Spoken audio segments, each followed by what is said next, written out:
Hello everyone, it's Old Guardian here. In this video I want to talk about Death Knight deck building. Before the Death Knight class was released, after the reveal, Blizzard was super enthusiastic about the rune system. The rune system makes it like there's 10 classes in one. You can build 10 different types of Death Knight decks with these, and I was also quite enthusiastic about the concept. Like, you can finally combine, mix and match and do wonderful things, I hope. And it hasn't really turned out that way now, has it? No, it hasn't. So in this video I'm going to take a look at, okay, why hasn't it turned out that way? And also, will it ever turn out that way?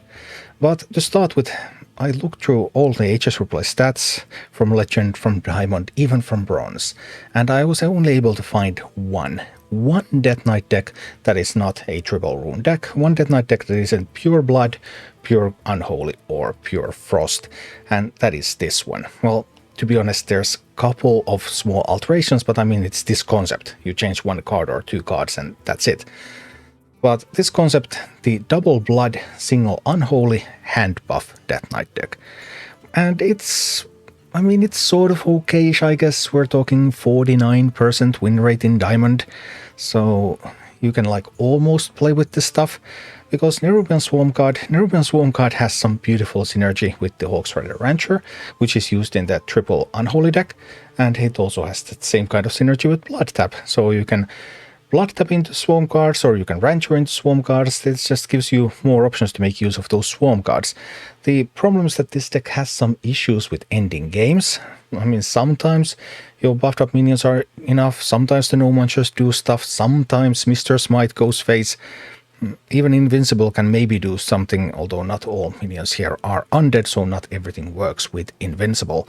But yeah, the deck has some issues.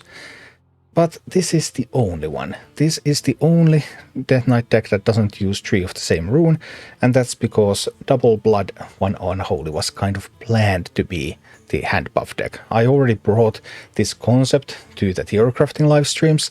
It didn't work very well there, and yeah, it still doesn't work too well, but it's like a clear concept what this kind of Death Knight deck should be like. But then what we have instead are all these decks with 3 of the same rune. So we have Unholy Death Knight, and Unholy Death Knight is a token deck. Again, the Hawksrider Rancher coming in here and the Nerubian Swarm cards. But how does Unholy Death Knight win games? Well, Unholy Death Knight wins games when it gets some kind of token board to stick and it plays Grave Strength. And Grave Strength is a triple unholy card, and that's the card that wins games. And sometimes the game goes a little bit longer. And how does Unholy Death Knight win a game that goes a little bit longer? It's with Lord Marrowgar. It's another 3 unholy runes card, and it just summons a huge board and you just win with that. It actually happens. I have done that myself as well. So if you cut one of the unholy runes, you miss out on these, even when you go for that hand buff stuff. Okay, you have hand buffs and then you still had some token stuff going on in there, but you don't have the win conditions. So win conditions are all triple runed. And the same thing goes on and on. Because if we take a look at blood, well, there are 3 blood cards that are triple rune blood cards. There's Vampiric Blood. Vampiric Blood is the best card in Blood Death Knight. Vampiric Blood is the reason that you can play a control Blood Death Knight. That health gives you the buffer that you need. Soul Stealer, an excellent board clear, maybe not so relevant right now because there are not that many big boards, but potentially just an incredible card.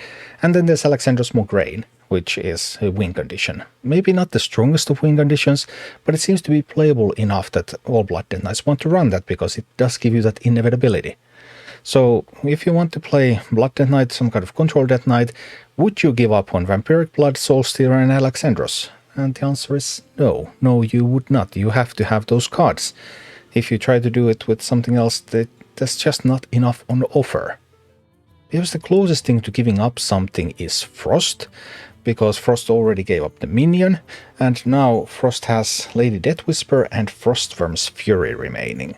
Lady Death Whisper in many of the Frost Death Knight decks is actually the weakest card, or one of the weakest cards anyway, so Lady Death Whisper, I can totally see Lady Death Whisper getting cut.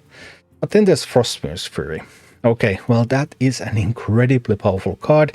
Sometimes you can also get some discounts on it. You can play it on turn 6, for example. It stalls the game, gives you more time to find your burn, and also it goes face. And if the opponent doesn't have an answer to the 5/5, given that all of their minions are frozen, then that 5/5 is also going to go face soon. So Frostworm's Fury is just an incredibly useful card. However, Frost could have another plan. Frost could be a little bit more aggressive. Frost could be so much more aggressive that they typically wouldn't even play Frostworm's Fury, and in that case maybe they could cut that. I could totally see Frost evolving into a more aggressive direction, add more 1-drops. Already right now the best Frost decks are these that are running a little bit more 1-drops, like the Vicious Slither Spears here, which are not part of the most common Frost build, but they are part of all the good Frost builds. So Frost could evolve into more 1-drops, more cheap cards, more aggression, just more immediate damage. Maybe a 7-mana card is too expensive for that. That could happen. But even if that did happen, well, what would Frost gain from other runes? One Unholy doesn't offer anything, so it would have to be like 1 blood.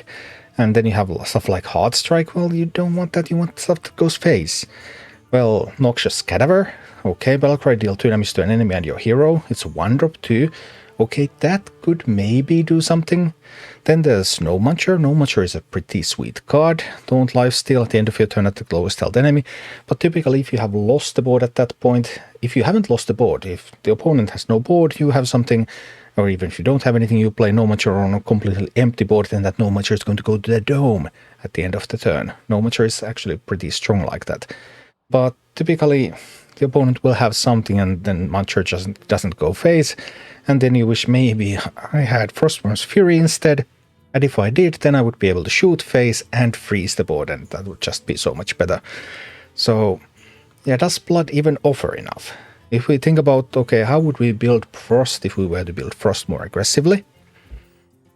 Then we probably would add the Umiya Frostbreaker first, and look at that, it's also a Frost card, so you don't even have to give up on your runes.